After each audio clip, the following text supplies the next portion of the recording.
Hey you guys, so today I want to talk to you all about what I call a striving versus a maintaining mentality. It's a new kind of characterization I've kind of invented by myself just to think about certain kind of habits and thoughts that I have, and especially habits that kind of prevent me from going ahead and doing something. Having this maintaining mentality is one that has often held me back from pursuing a lot of different things that I wanted to do. I think having this striving mentality instead allows you to really push yourself and do whatever things you really want to be doing, whether it's something that your heart desires or just an itch you've had recently that you want to pursue. Cool, so with that quick idea, let's get into the details.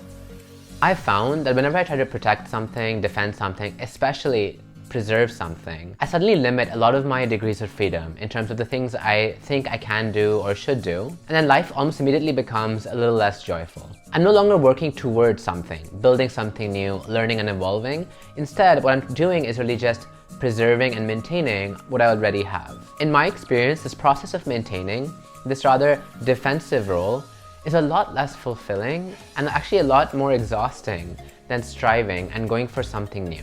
Not only that, but I've actually found that when I try to defend a status quo, the current situation that I think I like and I appreciate, it actually slips away from me. And this happens because I actually remove myself from the situation and that thing, and instead place myself into protecting that situation and protecting that thing, which is a completely different frame of mind. In other words, and almost a bit counterintuitively, the very thing I'm trying to protect is slipping away from me because I'm trying to protect it. I think this is because a lot of my instincts to protect, defend, preserve this thing that I think I have so good in my life really comes from a very anxious and defensive mindset. It's definitely not the mindset that says, hey, go do what you want, the world is your oyster. Instead, it's a mindset that says, hey, okay, be careful now, you have it really good right now, just don't f it up.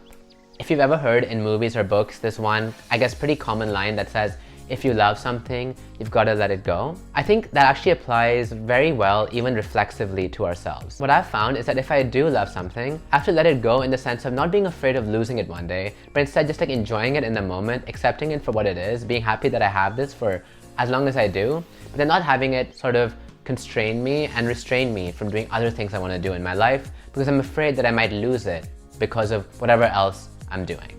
Okay, so with that high theory out of the way, let me give you 3 examples of how this maintenance mindset has played out in my life and what I realized in each situation.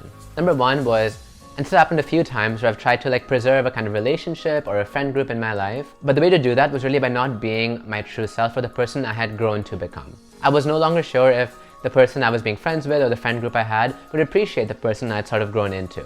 And so for me to kind of maintain that relationship, I had to sort of be a version of myself in the past. My fears and anxieties around this were really just that if I were to show them who I'm really become now, who I am today, would they distance themselves more from me because they really liked the person who I was back then, not necessarily the person I am now. What this often felt like in person was always hanging out with these people, but always feeling like I had to be restrained, I had to kind of hide a certain aspect of myself, and also constantly be walking on eggshells. Instead of enjoying their company, I was just being reserved about my language, my mannerisms, and the information I would share with them.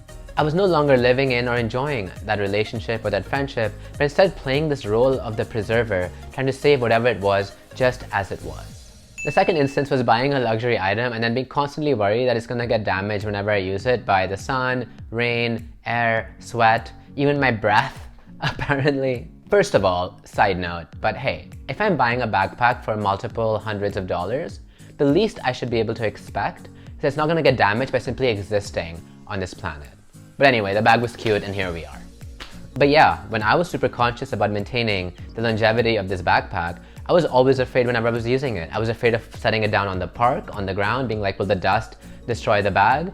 I was scared when I used to wear it and then go on a bike ride thinking, hey, am I sweating onto the bag? Will the moisture absolutely kill whatever material it's made of? Oh my gosh, I just couldn't accept the fact that the bag looked good on me aesthetically, that I was rocking it with the outfit I was wearing, that it was working well functionally. Instead, I was just constantly worried that, hey, is everything that I'm doing to it literally using it as a backpack, the very purpose for which it was made? Am I, by the fact that I'm using it, ruining it?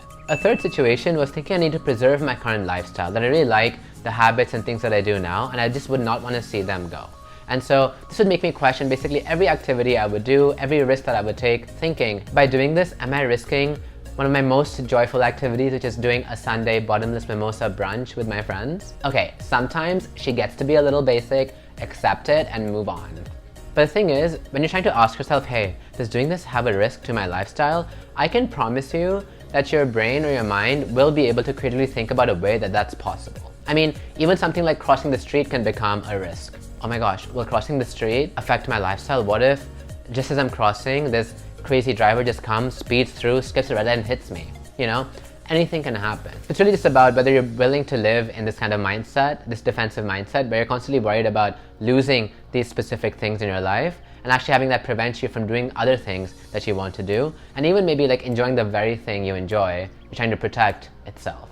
This whole mindset, this maintenance mindset, in my opinion, is a very static space to occupy, and it always leaves me very restless because I do want to do all these different things, but it keeps telling me I shouldn't. In my opinion, it's actually pretty anti-living. If you define living as growing, evolving, developing, learning new things, having new experiences, meeting new people, sharing new ideas, learning new ideas, exposing yourself to new possibilities, then this whole maintenance and preserving mindset is very anti-living. Whenever I was trying to maintain something, I think the underlying assumption then is that whatever thing I'm trying to preserve, trying to maintain, is already as good as it's gonna get. That now I need to be careful, that I've somehow reached this pinnacle of whatever I'm trying to protect, and the only other way is down.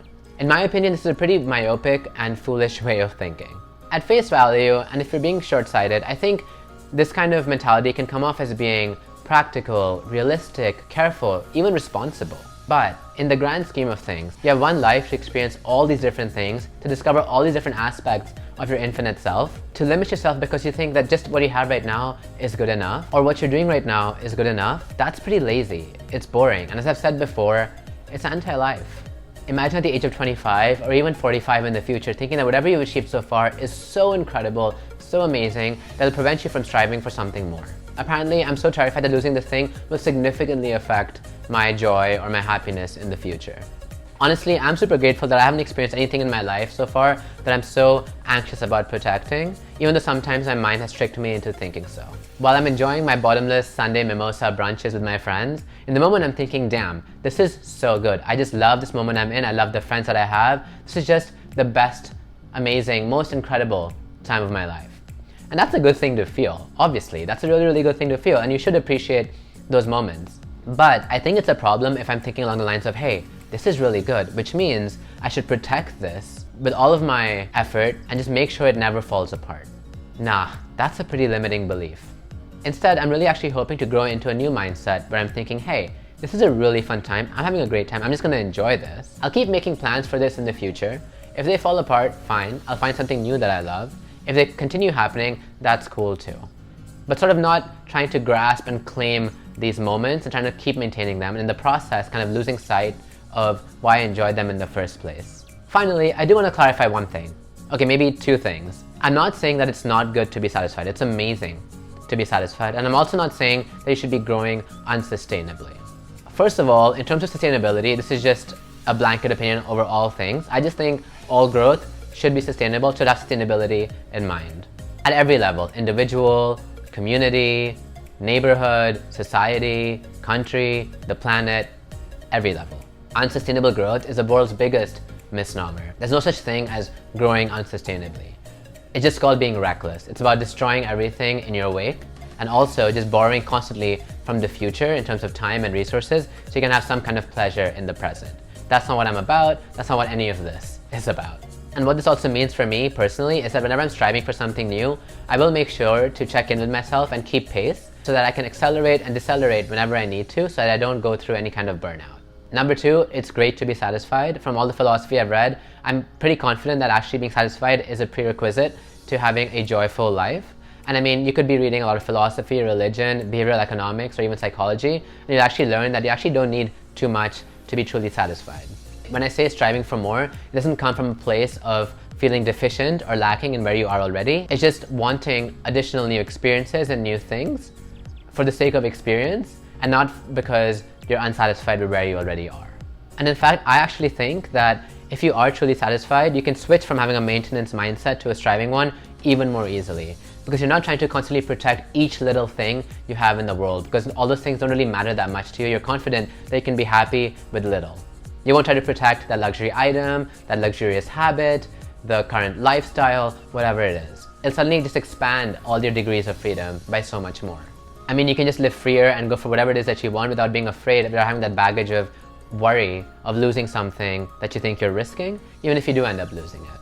Yep, so that's my whole reflection, having a striving versus a maintenance or maintaining mindset. I hope this was useful for you and helpful, and you can perhaps think about some of the thoughts you have that kind of prevent you from going for something and wondering, and maybe you can classify them as, am I trying to maintain something I already have, thinking it's as good as it's ever going to be, or is this something else?